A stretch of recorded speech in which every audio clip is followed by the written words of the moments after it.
so they would be valuable again. At the time, that was legally permissible, but it was not considered good corporate practice.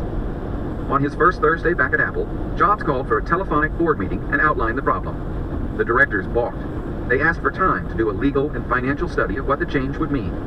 It has to be done fast, Jobs told them. We're losing good people. Even his supporter, Ed Woolard, who headed the compensation committee, objected. At DuPont, we never did such a thing, he said. You brought me here to fix this thing, and people are the key, Jobs argued. When the board proposed a study that could take 2 months, Jobs exploded. Are you nuts? He paused for a long moment of silence, then continued.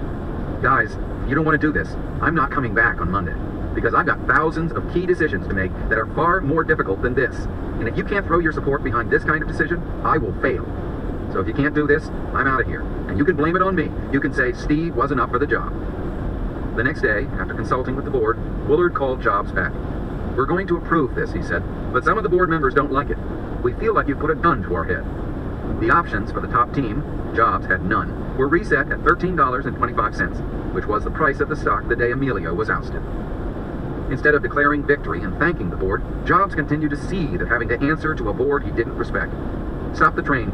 This isn't going to work, he told Woolard. This company is in shambles, and I don't have time to wet nurse the board. So I need all of you to resign, or else I'm going to resign and not come back on Monday. The one person who could stay, he said, was Woolard.